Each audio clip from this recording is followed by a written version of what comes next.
On the way back from Lewis's funeral, my mom told me to start packing. She waited until the day before we left to tell Edie. I'm not sure if she wanted to make it easier or harder.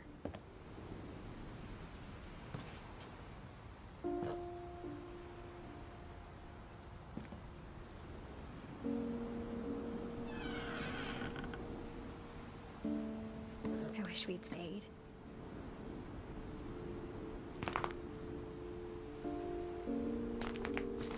But I understand why we left.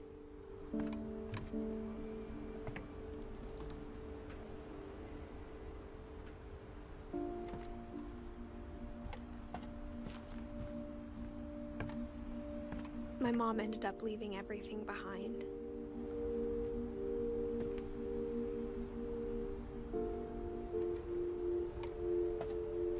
What happened that night had been coming for a long time.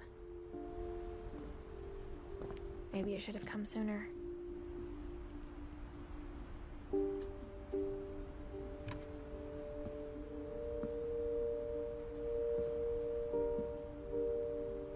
But it had to end one way or another.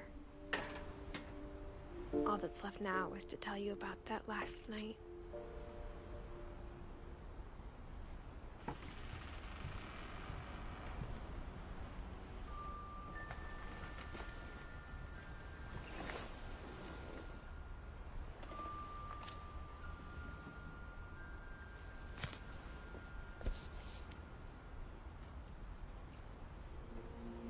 That whole last day, Edie just watched us pack and didn't say a word.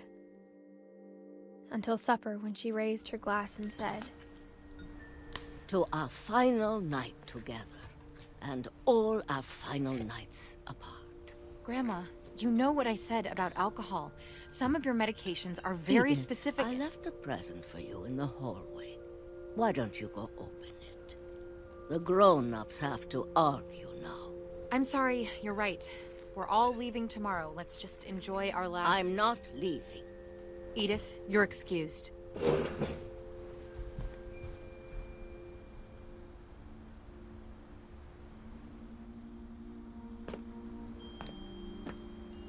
the power had been shut off that morning, but Edie always had plenty of candles. When my mom sealed the library, I don't think she knew about the other entrance.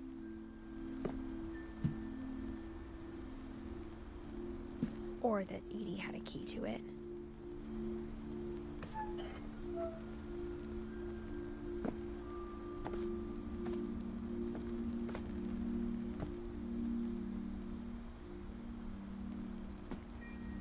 That thing you're afraid of isn't going to end when you leave the house.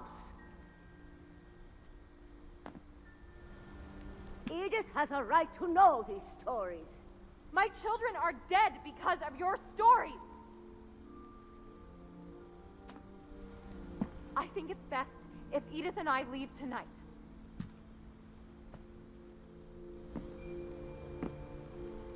We'll have the nursing home send a van for you in the morning, okay?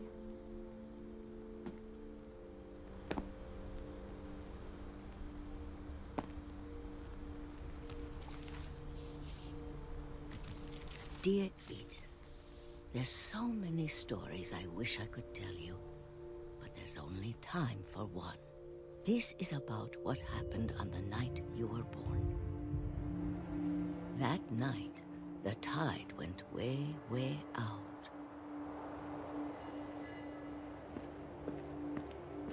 It was the first and last time I ever saw the old house aground. There'd been an earthquake out in the middle of the ocean. They called it the lowest tide in 1,000 years. God, it smelled awful. You know, I've seen that house every day of my life.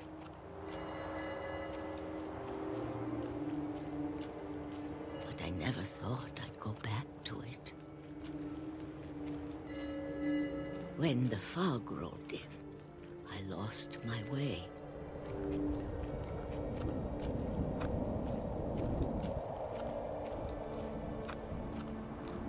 I got turned around.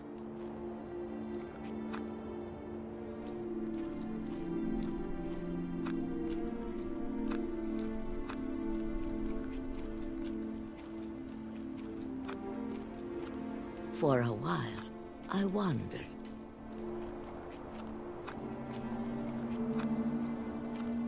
I started seeing things.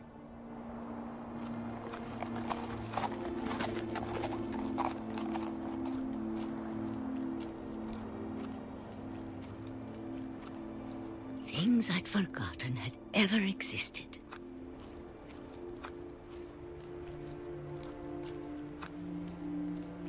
But when I saw them, they felt like old friends. That night, a lot of things came back to me. Or maybe I came back to them.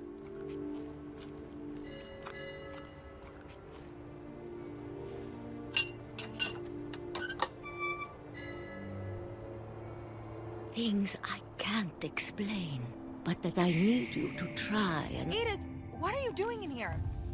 It's mine. Edith! Mom, you're gonna rip it! Let go!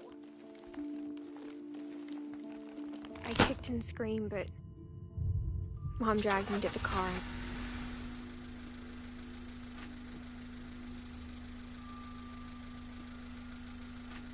I never saw Great-Grandma Edie again. The next morning, the band came to pick her up, but she was already gone. After that, we moved around a lot.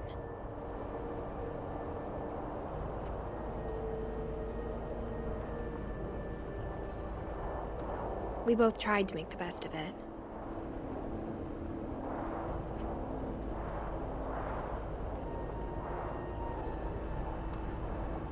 A few years went by.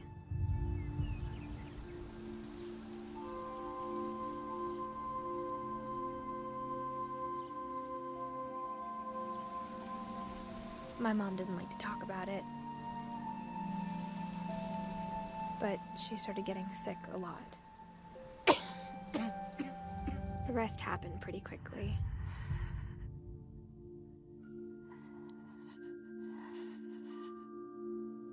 She got better for a while, and then she didn't. And then I was alone.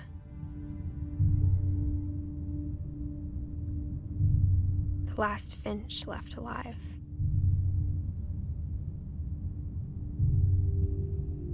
Until I found out about you. I'm still not sure what to tell you about all this. If we lived forever, maybe we'd have time to understand things. But as it is, I think the best we can do is try to open our eyes. And appreciate how strange and brief all of this is.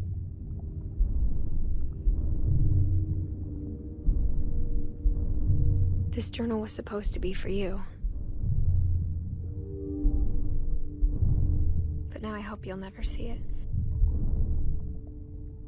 I just want to meet you and tell you all these stories myself. But I guess if you're reading this now, things didn't work out that way.